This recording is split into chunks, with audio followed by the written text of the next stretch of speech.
knight in shining armor rides across a moonlit battlefield, his banner fluttering in the wind. But what if I told you that this very same knight might have just completed one of history's most calculated assassinations? What if the code of chivalry was nothing more than a perfect cover for the medieval world's deadliest killers?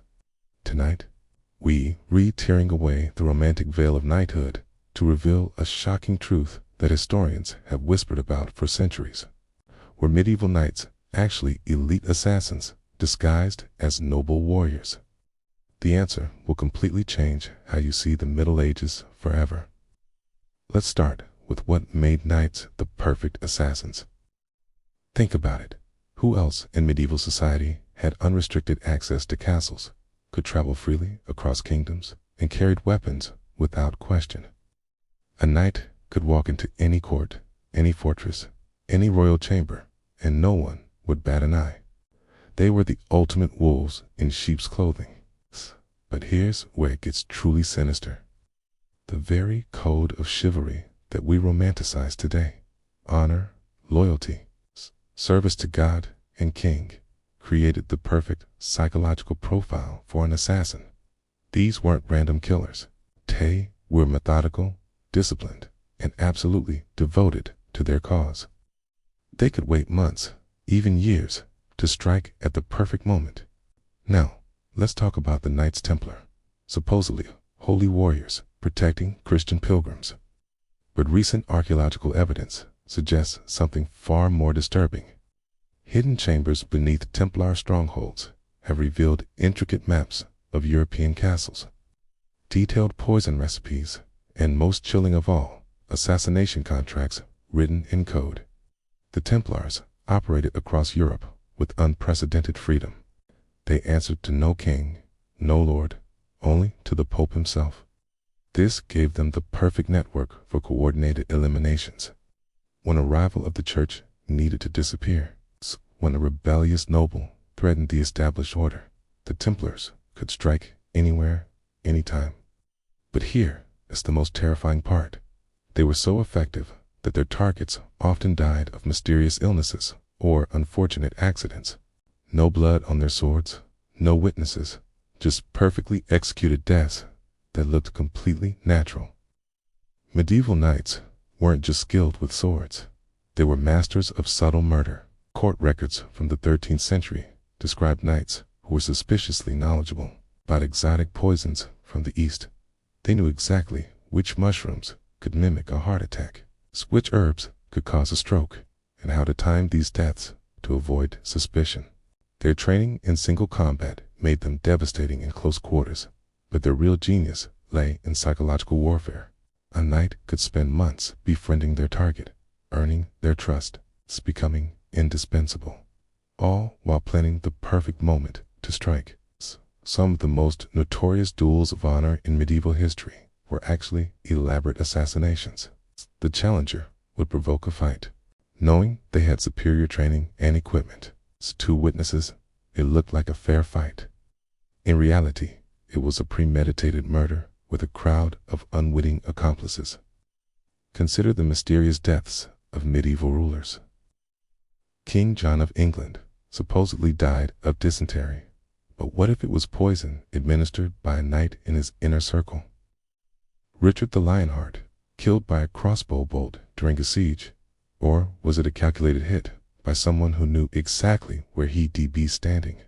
The pattern becomes clear when you study the political aftermath of these deaths. Time and again, the rulers who died accidentally were the ones threatening church power or disrupting the feudal system. Their deaths always benefited the same shadowy network of religious and noble interests. What we were really talking about here is a secret war that raged for centuries beneath the surface of medieval politics. Knights weren't just warriors. They were the special forces of their era, carrying out covert operations that shaped the destiny of nations. The Crusades themselves take on a sinister new meaning when viewed through this lens. Yes, they were holy wars, but they were also the perfect cover for the largest assassination campaign in human history. Thousands of knights traveled to foreign lands with legitimate reasons to kill.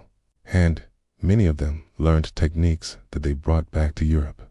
Medieval illuminated manuscripts contain what appear to be decorative borders, but recent analysis using UV light has revealed hidden symbols and codes. These weren't just pretty pictures. They were instruction manuals, hit lists, and operational guides for knight assassins. The most damning evidence comes from the papal archives. Documents sealed for over 700 years describe payments made to certain knights for services rendered in the shadows of God's work. These weren't battle payments or construction funds.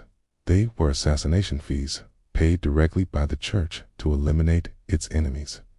The greatest trick these knight assassins ever pulled was convincing the world they were heroes. Every song, every story, every legend about noble knights was carefully crafted propaganda designed to hide their true nature. They needed the population to trust them, to welcome them, to never suspect that the very people sworn to protect them might be their killers. Think about the knight's oath: to fear God and maintain His church, to serve the sovereign with valor and faith, to protect the weak and defenseless. Sounds noble, right? But what if protecting the weak meant eliminating anyone who threatened the established order? What if serving with faith meant blind obedience to assassination orders? The influence of these medieval death squads didn't end with the Middle Ages. The techniques they pioneered: deep cover identities, long-term infiltration, elimination disguised as accidents. These became the foundation of modern intelligence operations.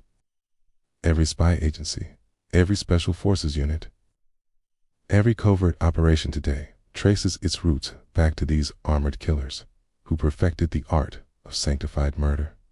The Knight's Code of Honor became the template for every secret society and shadow organization that followed. So the next time you see a knight in shining armor in a movie or read about chivalrous heroes in a book, remember this: you might be looking at history's most successful lie.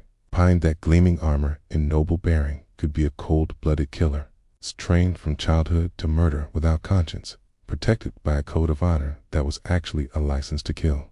The medieval knight was just a warrior. He was potentially the most dangerous man in the room, and everyone around him was a potential target.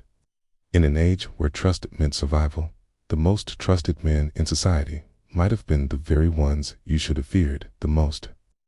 The question isn't whether some knights were assassins, it's how many of them were, and how many deaths attributed to disease, accident, and misfortune were actually perfectly executed murders that fooled the world for over 1,000 years.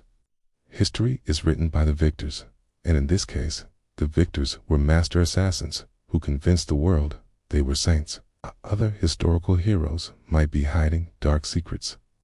Let us know your theories in the comments below. And do not forget to subscribe for more hidden truths that will change how you see the past forever.